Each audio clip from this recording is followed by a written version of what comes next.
Senior कानूनदान है। बहुत शुक्रिया आदिल साहब आपका वक्त देने के लिए। सिविलियन का फौजी अदालतों में अब ट्रायल नहीं होगा, सुप्रीम कोर्ट का इस हवाले से बड़ा फैसला आ गया। आप इस फैसले को कैसा देखते हैं? और दूसरा, जो 9 मई के मुल्जिमान का खास तौर पे जिक्र किया जाता था मिलिट्री कोर्ट में उन केसेस को चलाने का, उससे भी अदालत ने मना कर दिया।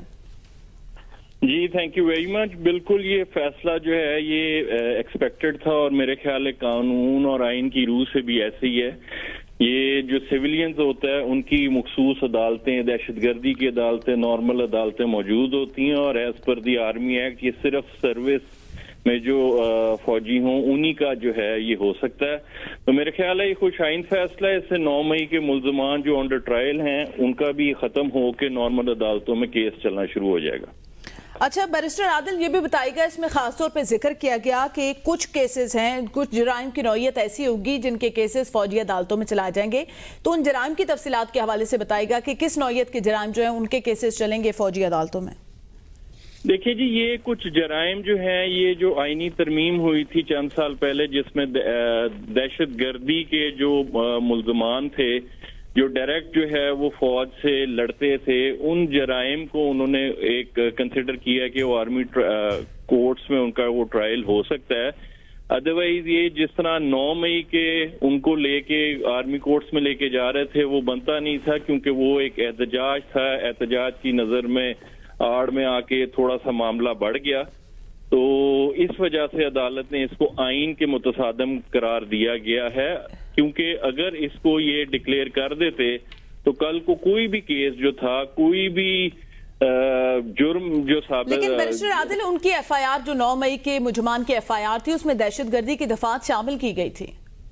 नहीं, दहशतगर्दी की दफात शामिल की जा सकती हैं और दहशतगर्दी की अपनी हमारी अदालतें भी होती हैं, उसमें दहशतगर्दी के केसेस काफी सारे चलते भी हैं।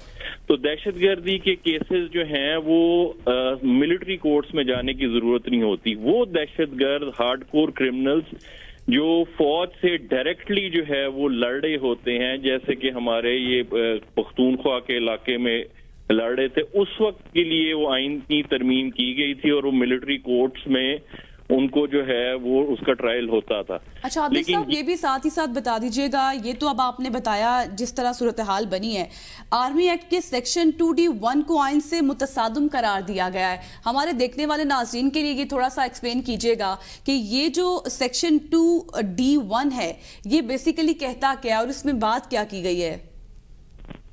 ये बेसिकली इसमें वही बात की गई है कि जो ट्रायल होते हैं, जो जिनका मेन जो मुल्जिम जो है जिनका केस जो है वो हाई लेवल के दहशतगर्दी के जुमरे में आता है या जो फौज से डायरेक्टली जो है वो लड़ते हैं, वो वाला जो है वो आप फौजी अदालतों में चला सकते हैं। नॉर्मल किसी भी सिविलियन का या जो सर्विंग ऑफिशियल नहीं होता उनका केस जो है वो नहीं चल सकता। ये आइन की बेसिक फंडामेंटल राइट्स के और right to fair trial article 10A के मुतसादम है।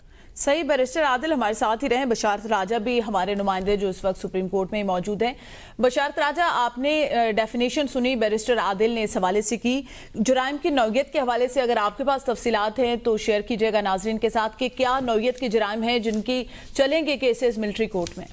जी, जिस तरह बैरिस्टर साहब फरमा रहे थे, ये सवाल अदालत के सामने अटॉर्नी जनरल साहब ने रखा था, जिस पर जस्टिस आयशा मलिक ने एक आम सवाल उठाया था।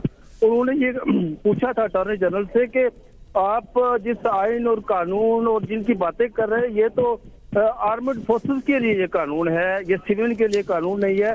जिस पर अटॉर्नी जनरल ने वहाँ अदालत के सामने जब ये बात रखी कि फौजी तनसीबात और दिग्गर दूसरी चीजों पर जो हमला आवर होते हैं या हमला करते हैं उनके जराइम जो है वो फौजी अदालतों में चलते हैं, तो इस पर जस्टिस आयशा ने एक ये सवाल उठाया कि इसका मतलब ये हुआ कि आप ये कह रहे हैं कि जो इन लोगों को डिस्टर्ब भी करे उनके आपके कहने के मुताबिक उनका ट्रायल भी फौजी अदालतों में होना चाहिए। ठीक है, आप साथ ही रहेगा, आपसे डिटेल्स लेंगे। इस वक्त हमें ज्वाइन किया आफ्ताब बाजवा साहब ने, आप माहिर कानून है। सर बहुत शुक्रिया आपके वक्त का, IBN को आपने वक्त दिया। कहिएगा, सुप्रीम कोर्ट ने सबको हौसले से सुना, दलाइल सुने और फिर फैसला महफूज किया गया और अब फैसला सुना दिया गया है, कलअदम करार दे दिया गया है। ओपनिंग रिमार्क्स क्या है आपके, कैसे देखते हैं इस फैसले को?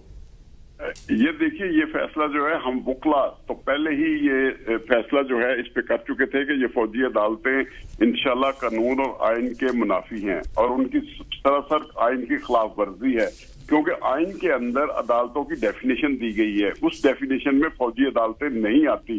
इसलिए हम वकला जो है पहले दिन से ये बात कह रहे थे कि ये फौजी अदालतें गैर कानूनी और गैर आइनी है, क्योंकि वहां पे फेयर ट्रायल आर्टिकल 10A ये कहता है कि हर शख्स को फेयर ट्रायल जो है वो करने का मौका मिलना चाहिए, जबकि फौजी अदालत में तो आम वकीलों को भी पेश नहीं होने देता।